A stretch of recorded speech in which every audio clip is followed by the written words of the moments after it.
दोस्तों, आप सभी का स्वागत है आपके अपने ही चैनल सुविचार विद रीना में।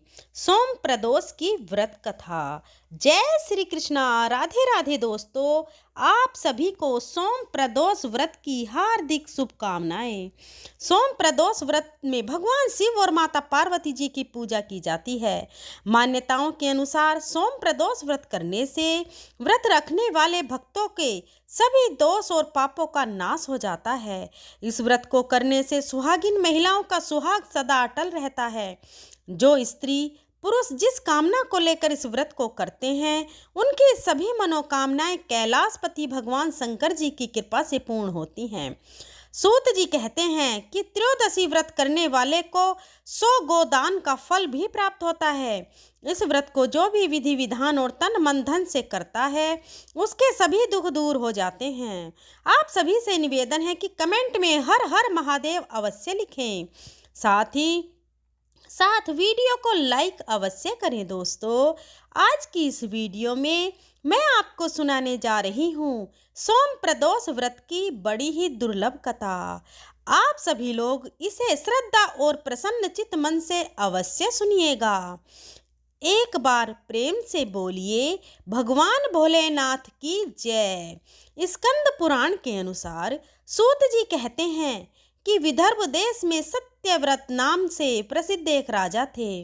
धर्म पूर्वक राज्य करते हुए उनका बहुत सा समय सुखपूर्वक बीत गया। एक समय साल्व देश के राजाओं ने विदर्भ देश पर आक्रमण कर दिया। उनके बीच भयंकर युद्ध हुआ।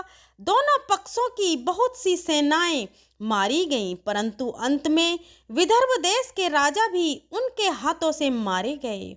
विदर्भ राज की गर्भवती स्त्री दुखी होकर रात के समय राजभवन से निकलकर वन की ओर चली गई। सुबह होने पर उस रानी ने जलाशय के किनारे एक वृक्ष के नीचे एक सुंदर से पुत्र को जन्म दिया। इसके बाद वह प्यास से व्याकुल होकर जलाशय में पानी पीने गई। इतने में ही एक घड़ियाल ने आकर उसे अपना ग्रास बना लिया। वह बालक पैदा होते ही माता पिता से हीन हो गया। जब वह नवजात शिशु वृक्ष के नीचे पड़ा हुआ जोर जोर से रो रहा था, उसी समय भगवान भोलेनाथ की कृपा से वहां पर एक उमा नाम की ब्राह्मणी पहुंची। वह अपने 1 वर्ष के बालक सूची व्रत को गोद में ले हुए थी। वह ब्राह्मणी बहुत ही गरीब और विधवा थी। वह भीख मांगकर अपना गुजारा करती थी। उस बालक को रोते हुए देखकर उसने मन ही मन सोचा कि यह तो बड़ी ही हैरानी की बात है कि यह नवजात शिशु जिसकी अभी तक नाल भी नहीं कटी है, यहाँ पर पड़ा हुआ है। इसकी माता का वहाँ कहाँ चली गई? जब वह ब्राह्मणी सोच में डूबी हुई थी, उसी समय वहां से एक सन्यासी गुजरे। वह ऐसे जान पड़ते थे मानो साक्षात शंकर भगवान हों। उन श्रेष्ठ भिक्षु ने उस स्त्री से कहा, हे ब्राह्मणी, तुम इस बालक की रक्षा करो, इससे तुम्हें परम कल्याण की प्राप्ति होगी। इतना कहकर वह दयालु भिक्षु वहां से चले गए। उसके जाने के बाद ब्राह्मणी ने उस बालक को लेकर अपने घर की ओर प्रस्थान किया। वह ब्राह्मणी एक चक्र नामक नगर में निवास करती थी। ब्राह्मणी ने उस बालक का अपने बेटे के समान ही पालन पोषण किया और उसका नाम धर्मगुप्त रखा। वह भिक्षा के अन्न से ही अपने पुत्र और राजकुमार दोनों को पालने लगी। एक दिन वह ब्राह्मणी उन दोनों बालकों को साथ लेकर भीख मांगती हुई देव नगरी मंदिर में चली गई। उस समय वहां पर सांडिल्य मुनि पधारे हुए थे। दोस्तों, चलिए मुनि को देखकर ब्राह्मणी ने उन्हें प्रणाम करके पूछा, हे ब्राह्मण, एक सन्यासी के कहने पर मैं इस बालक को अपने घर ले आई हूँ। अभी तक मुझे इसके कुल का पता नहीं चला, फिर भी मैं अपने पुत्र की तरह ही इसका पालन पोषण करती हूँ। आप ज्ञान के नेत्रों से देखकर मुझे बताने की कृपा करें कि यह बालक किस कुल में उत्पन्न हुआ है और इसके माता पिता कौन हैं। तब मुनिवर बोले, यह विदर्भ देश के राजा का पुत्र है। इतना कहकर सांडिल्य मुनि ने उस बालक के पिता के युद्ध में मारे जाने तथा उसकी माता के ग्रह द्वारा ग्रस्त होने का सब समाचार पूर्ण रूप से बताया। यह सुनकर ब्राह्मणी को और भी आश्चर्य हुआ। फिर उसने प्रश्न किया, हे महामुनि, वह राजा सभी भोगों को छोड़कर युद्ध में क्यों मारे गए और इस बालक को यह दृढ़ता कैसे प्राप्त हुई? यह अपने राज्य को कैसे प्राप्त करेगा?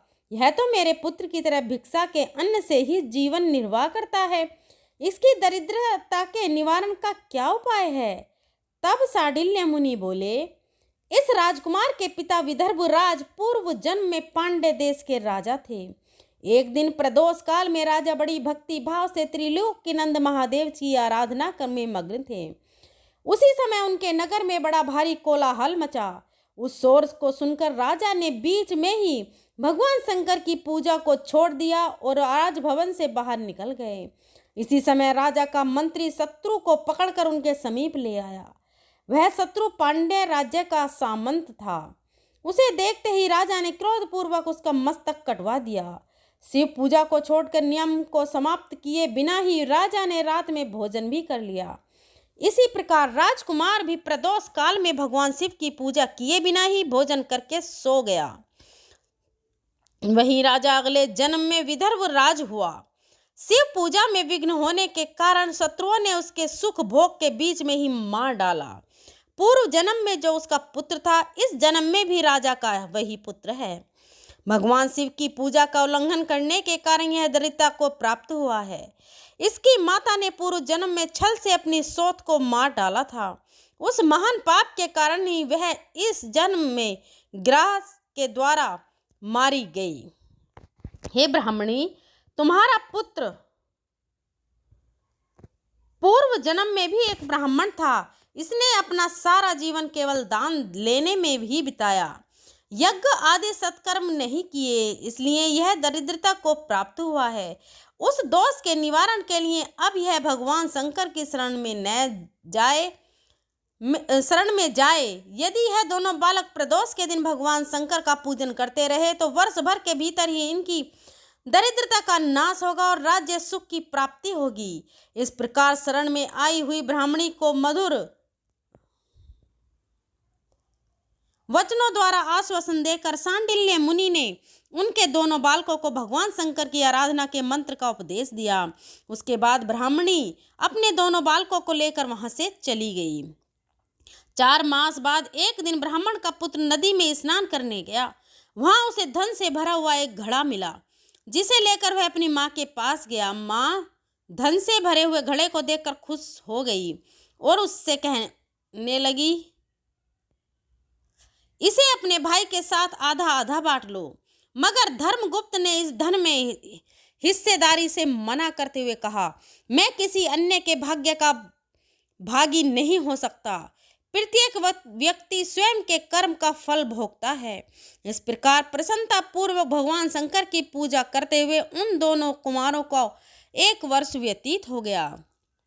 एक दिन ब्राह्मण का पुत्र और राजकुमार वन में ब्रह्मचर्य करते गए। मार्ग में उन्होंने देखा कि अनेक गंधर्व कन्याएं आपस में खेल रही थीं। ब्राह्मण कुमार वहीं पर रुक गया और राजकुमार से बोला, हमें इससे आगे नहीं जाना चाहिए। यह गंधर्व कन्याएं हैं, किसी को भी अपनी ओर आकर्षित कर सकती हैं। मगर राजकुमार निडर होकर आगे बढ़ता गया। जब गंधर्व कन्या ने राजकुमार धर्मगुप्त को देखा तो वह उसके प्रति आकर्षित हो गई। उसने अपनी सभी सखियों को फूल चुनने के लिए भेज दिया और राजकुमार के पास आने की प्रतीक्षा करने लगी। उसे अकेला देखकर राजकुमार उसके पास गया और उससे बातचीत शुरू की। उसने बताया, मैं विदर्भ देश का राजकुमार हूँ। मेरे माता पिता अब इस संसार में नहीं हैं और शत्रुओं ने हमारे राज्य पर कब्जा कर लिया है। तथा कन्या ने अपना परिचय देते हुए कहा, मैं विदर्भ नामक गंधर्व की पुत्री हूँ। मेरा नाम अंशुम है और मैं गायन में प्रवीण हूँ। उसने यह भी कहा, मैं आपसे विवाह करना चाहती हूँ। इतना कहकर उसने अपनी मोतियों की माला निकालकर राजकुमार को पहना दी। तब राजकुमार ने पूछा, तुम राजपाट गवा चुकी राजकुमारी के साथ कैसे रह पाओगी और अपने माता पिता की अनुमति के बिना तुम मेरे साथ कैसे आ सकती हो? इस पर अंशुम ने बोला, जो हो जाए मैं वही करूंगी जो मैं चाहती हूँ। तुम 2 दिन बाद प्रातःकाल यहाँ आकर मुझसे मिलना। इतना कहकर वह वहां से चली गई। राजकुमार ने वापस आकर ब्राह्मणी और उसके पुत्र की सारी बात बताई। वे दोनों बहुत खुश हुए। 2 दिन बाद राजकुमार पुनः उसी वन में गया। उसने देखा कि अंशुम अपने पिता के साथ उसकी प्रतीक्षा कर रही है।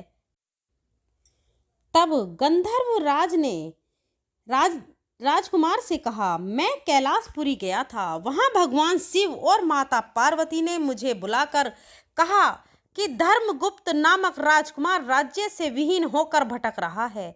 जाओ और उसका राज्य पुनः प्राप्त करने में उसकी सहायता करो। मैं उनकी आज्ञा के अनुसार अपनी पुत्री अंशुम का हाथ तुम्हारे हाथ में दे रहा हूँ और राज्य प्राप्त करने में मैं तुम्हारी सहायता करूँगा। मेरी पुत्री 10,000 वर्ष तक तुम्हारे साथ इस पृथ्वी पर रहेगी और जब तुम शिवलोक में जाओगे तब भी वह इसी काया में तुम्हारे साथ ही रहेगी। भगवान शिव के आदेश अनुसार धर्मगुप्त और अंशुम का विवाह हो गया। अंशुम के पिता ने अपनी गंधर्व सेना भी राजकुमार को दे दी। सेना की सहायता से उसने अपने शत्रुओं को परास्त कर दिया और अपने पिता को का खोया हुआ राज्य उन्हें प्राप्त कर लिया। अब राजकुमार धर्मगुप्त राजा बन गया। उसने अपने बुरे दिनों में उसे पालने वाली गरीब ब्राह्मणी को राजमाता का दर्जा दिया और सूची व्रत को अपना छोटा भाई माना। इसी प्रकार नियमित रूप से प्रदोष व्रत करने से ब्राह्मणी, उसके पुत्र सूची व्रत और राजकुमार धर्मगुप्त को धन धान्य तथा सुख संपत्ति की प्राप्ति हुई। सूत जी कहते हैं कि जो मनुष्य प्रदोष व्रत की इस व्रत पुण्य आत्मा को एकाग्रचित होकर सुनते हैं अथवा पढ़ते हैं, उन्हें 100 जन्मों तक कभी दरिद्रता नहीं होती और अंत में वह ज्ञान के ऐश्वर्य से युक्त होकर भगवान शंकर के परम धाम को प्राप्त होते हैं। प्रेम से बोलिए भगवान शंकर की जय, माता पार्वती की जय। अब आप सुनिए भगवान शिव की कथा। बहुत समय पहले वास्कल नामक गांव में बिंदु नाम का एक ब्राह्मण रहता था। वह अधर्मी, दुर्मात्मा और महापाप था। उसकी स्त्री बहुत सुंदर थी। उसका नाम चंचला था। वह सदा उत्तम धर्म का पालन करती थी, परंतु बिंदु वेश्यागामी था। इस तरह कुकर्म करते हुए बहुत समय व्यतीत हो गया।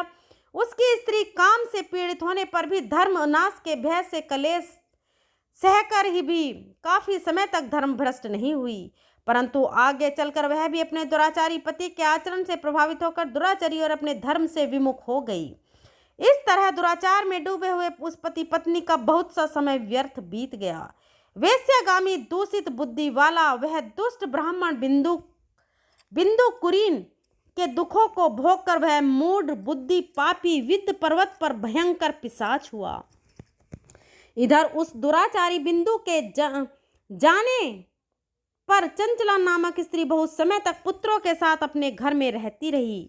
पति की मृत्यु के बाद वह भी अपने धर्म से गिरकर पर पुरुषों का संग करने लगी। सती विपत्ति में भी अपने धर्म का पालन करना नहीं छोड़ती।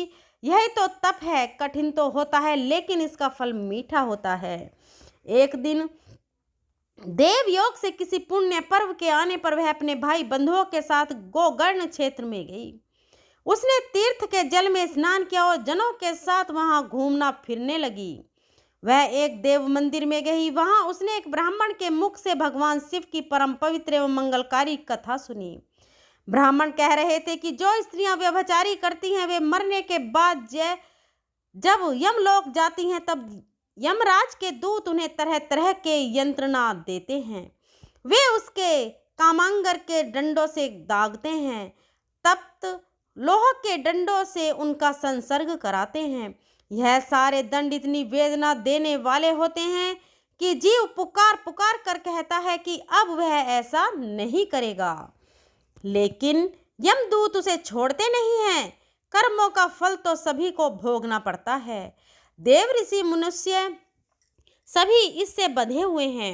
ब्राह्मण के मुख से यह वैराग्य बढ़ाने वाली कथा सुनकर चंचला भय से व्याकुल हो गई। कथा समाप्त होने पर सभी लोग वहां से चले गए। तब कथा बाँचने वाले ब्राह्मण से चंचला ने कहा, हे ब्राह्मण, धर्म को न जानने के कारण मेरे द्वारा बहुत बड़ा दुराचार हुआ है। स्वामी मेरे ऊपर कृपा कर मेरा उद्धार कीजिए। आपके प्रवचन को सुनकर मुझे इस संसार से वैराग्य हो गया है। मैं मूढ़ चित्त वाली पापनी को धिक्कार है। मैं निंदा के योग्य हूँ। मैं बुरे विषयों में फंसकर अपने धर्म से विमुख हो गई थी। कौन मुझ जैसी मार्ग में मन लगाने वाली पापिनी का साथ देगा? जब यमदूत मेरे गले में फंदा डालकर मुझे बांध कर ले जाएंगे और नरक में मेरे शरीर के टुकड़े करेंगे, तब मैं कैसे उन महायातनाओं को सहन कर पाऊंगी? मैं सब प्रकार से नष्ट हो गई हूँ। अभी तक मैं हर तरह से पाप में डूबी रही हूँ। हे ब्राह्मण, आप मेरे गुरु हैं, आप ही मेरे माता पिता हैं। मैं आपके शरण में आई हुई मुझ अबला का अब आप द्वारा उद्धार कीजिए। इस प्रकार विलाप करती हुई चंचला ब्राह्मणा देवता के चरणों में गिर पड़ी। तब ब्राह्मण ने उसे कृपा पूर्वक उठाया और इस प्रकार कहा, नारी, तुम सौभाग्यशाली हो जो भगवान शंकर की कृपा से तुमने वैराग्यपूर्ण यह कथा सुनी है। यह कथा को सुनकर समय से अपनी गलती का एहसास कर लिया है। तुम डरो मत और भगवान शिव की शरण में जाओ। उनकी परम कृपा से तुम्हारे सभी पाप नष्ट हो जाएंगे। मैं तुम्हें भगवान शिव की कथा सहित वह मार्ग बताऊंगी जिसके द्वारा तुम्हें सुख देने वाली उत्तम गति प्राप्त होगी। शिव कथा सुनने से तुम्हारी बुद्धि शुद्ध हो गई है और तुम्हारे पश्चाताप हुआ है तथा मन में वैराग्य उत्पन्न हुआ है। पश्चाताप ही पाप करने वाले पापियों के लिए सबसे बड़ा प्रायश्चित है। जो मनुष्य अपने कुकर्म के लिए प्रायश्चित नहीं करता वह उत्तम गति प्राप्त नहीं करता, परंतु जिसे अपने कुकृत्य पर हार्दिक पश्चाताप होता है वह अवश्य ही उत्तम गति का भागीदार होता है। इसमें कोई शक नहीं है। शुद्ध चित्त में ही भगवान शिव और माता पार्वती का वास होता है। वह शुद्ध आत्मा पुरुष सदा शिव के पद को प्राप्त होता है। इस कथा का श्रवण सभी मनुष्यों के लिए कल्याणकारी है, अतः इसकी आराधना और सेवा करनी चाहिए। हे ब्राह्मण पत्नी, तुम अन्य विषयों से अपने मन को हटाकर भगवान शंकर की इस परम पावन कथा को सुनो। इससे तुम चित्त की शुद्धि होगी और तुम्हें मोक्ष की प्राप्ति होगी। जो मनुष्य निर्मल हृदय से भगवान शिव के चरणों का चिंतन करता है उसकी एक ही जन्म में मुक्ति हो जाती है। यह कहकर वे ब्राह्मण चुप हो गए। उनका हृदय करुणा से भर गया। वे ध्यान में मग्न हो गए। ब्राह्मण का यह उपदेश सुनकर चंचला के नेत्रों में आनंद के आंसू झलक आए। वह हर्ष भरे हृदय से ब्राह्मण देवता के चरणों में गिर गई और हाथ जोड़कर बोली, हे कृतज्ञ हो गई, मैं कृतज्ञ हो गई। हे ब्राह्मण, शिव भक्तों में श्रेष्ठ स्वामी आप धन्य हैं। आप परमार्थ दर्शी हैं और सदा परोपकार में लगे रहते हैं।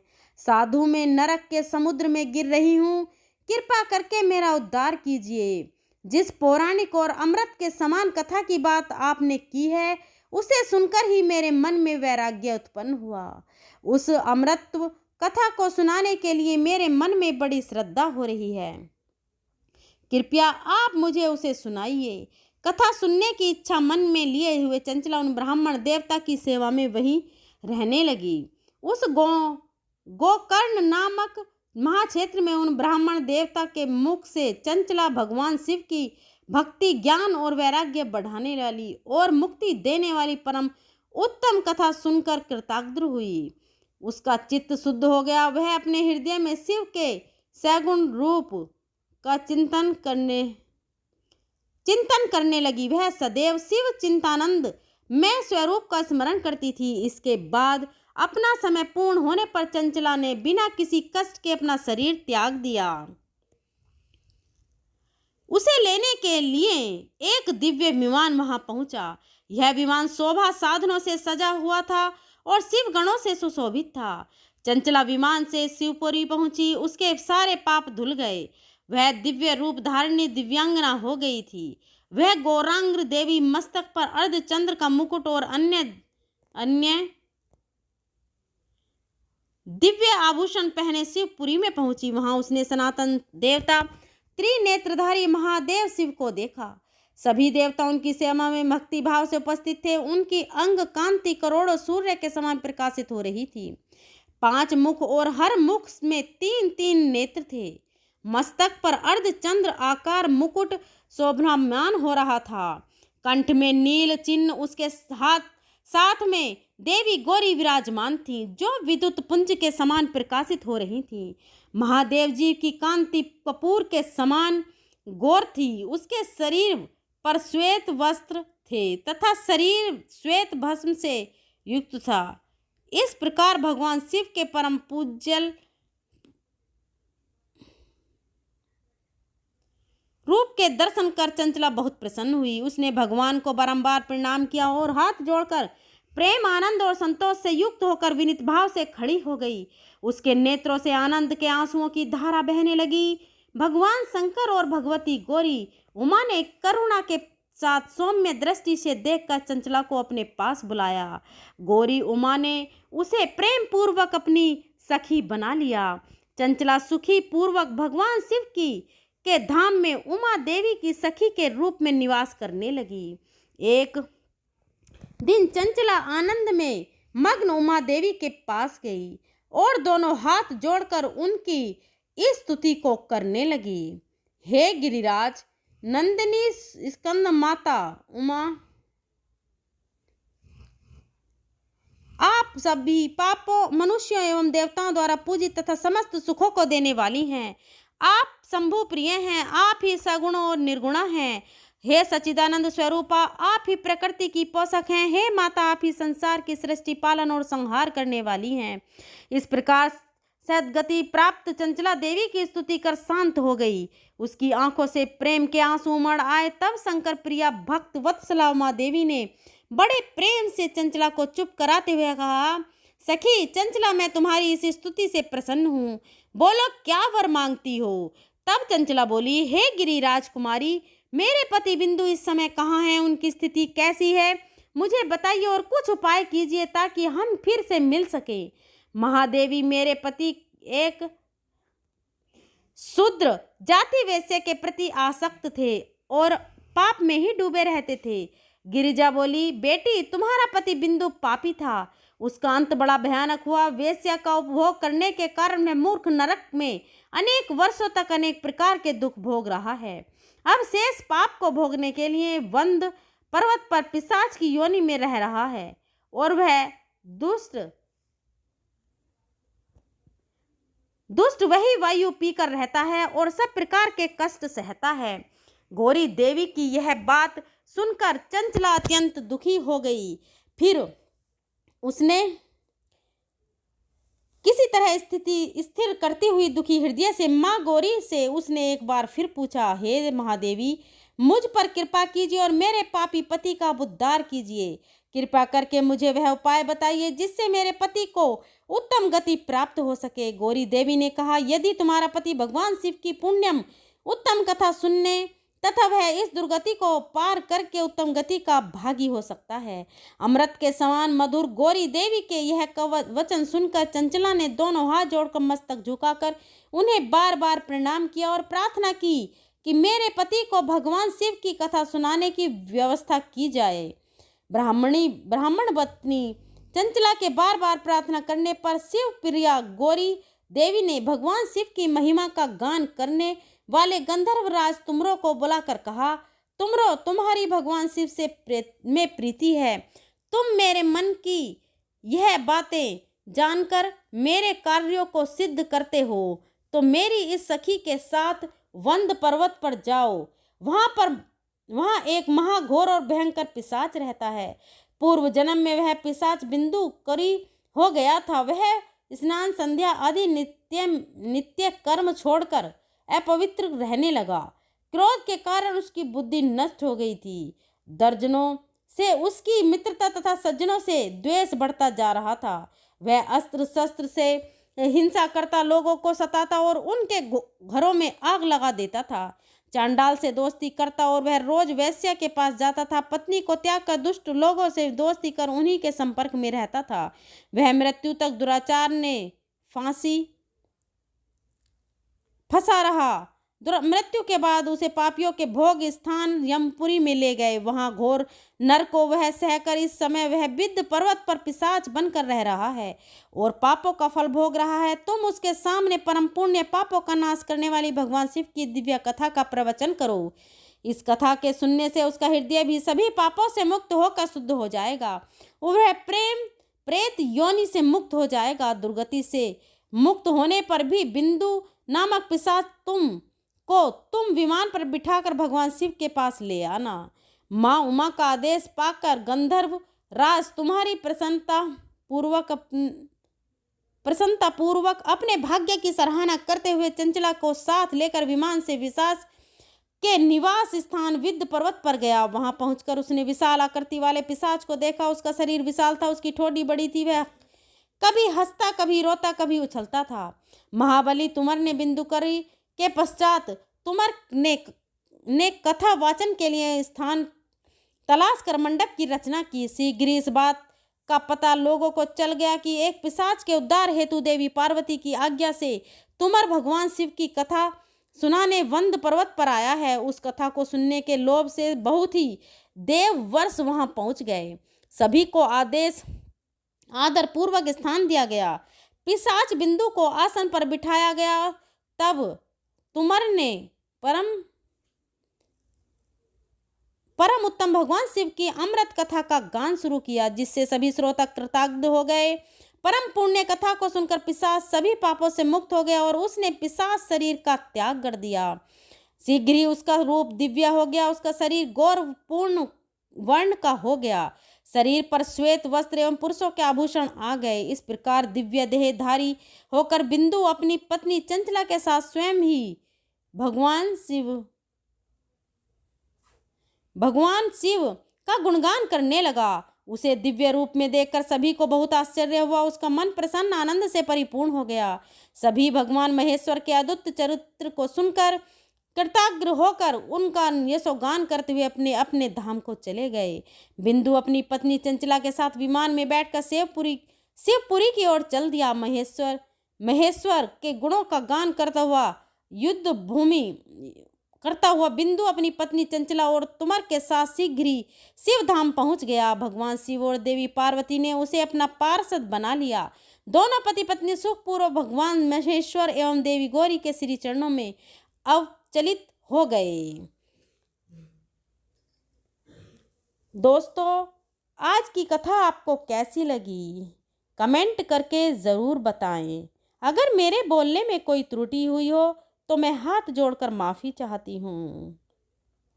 अगर वीडियो पसंद आई हो तो अपने फ्रेंड और फैमिली में इसे ज़रूर शेयर करिएगा और अपने चैनल सुविचार विद रीना को सब्सक्राइब ज़रूर करिएगा।